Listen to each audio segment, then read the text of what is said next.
What kind of a player, what kind of a defenseman is Darnell Nurse, Jim Matheson? Well, he's a little unique in today's game in that most teams are looking for a smaller offensive defenseman or a sheer defensive defenseman, like, say, Jake Muzzin, who plays in Toronto. Darnell is kind of a hybrid. As a junior, he was an offensive defenseman, great skater. As an NHL player, he's turned into be more of a shutdown kind of defenseman, and that's the way the Oilers have used him this year with Ethan Bear. They've often been against the other team's better players. I think in the long run, I think Darnell is probably, as the Oilers get better, a number 3 defenseman, a second pairing defenseman.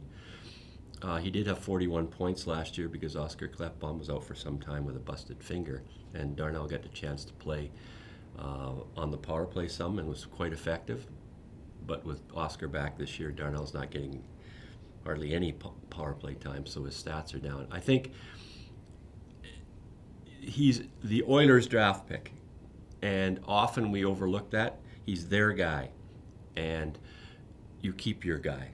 This isn't somebody else's player that you covet and then have to trade for him or you sign him as a free agent. He's their guy, and while the management now did not draft Darnell Nurse, that was Craig McTavish, they still realize that he's a pretty valuable player, and he brings something that the Oilers need, another tough player to go with Zach Kassian, and a player who's got an A in his jersey, and really on another team could probably have a C in his jersey, because I think he's got captain potential, but as long as McDavid's here, he's never going to be the captain.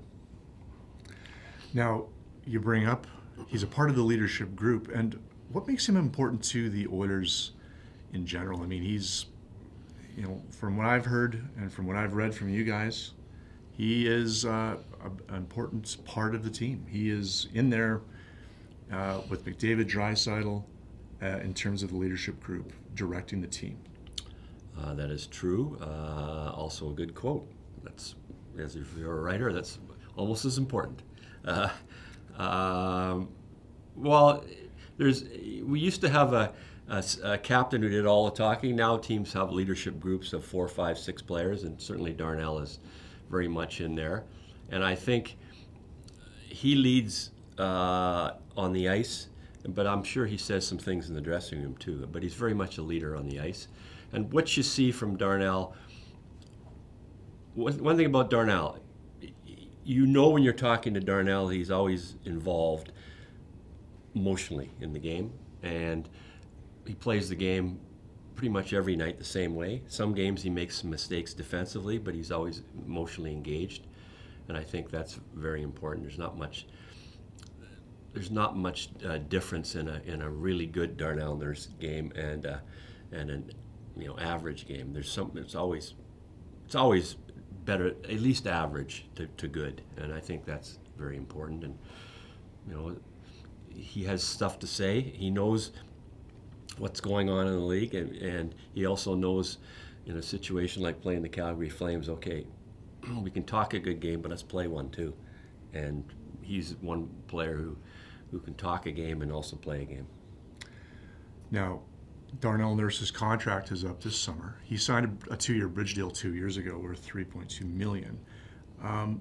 What length of contracts do you think they'll be looking at this time around? Well, I don't know. There is talk of a shorter-term 2-year deal for less money than he, on the market he's probably worth, in the $5 million a year to 5-6 or so million a year.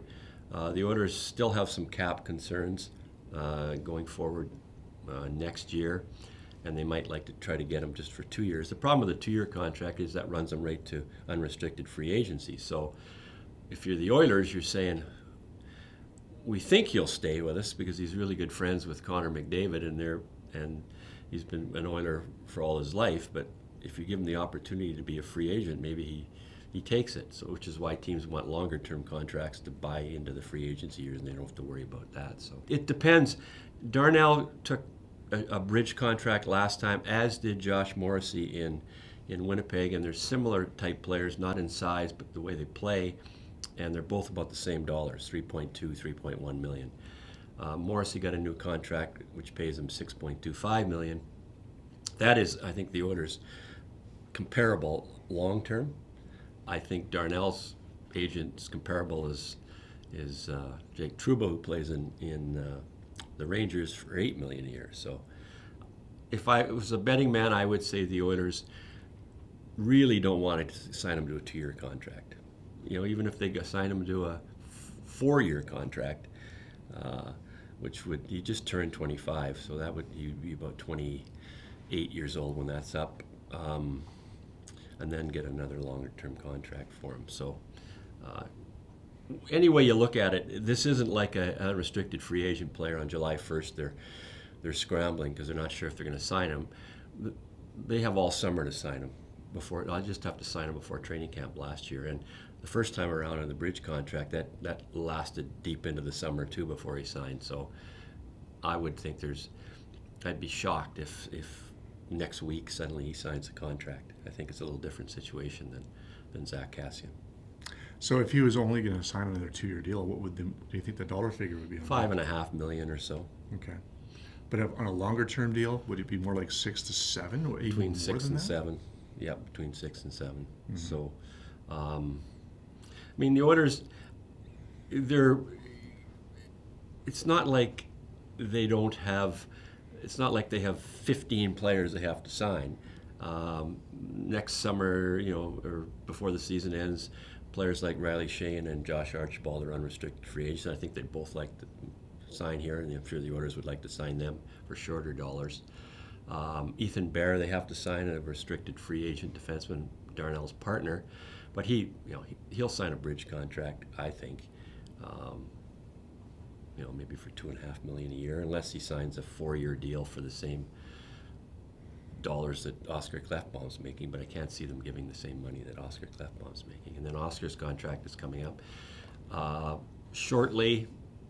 Adam Larson's contract is going to come up too. Next season, he's going to be heading into his unrestricted free agent year. So it's all kind of in flux. But Darnell Nurse isn't going anywhere. I don't think he's very, very much at the top of Ken Holland's to-do list. I would say after the trading deadline.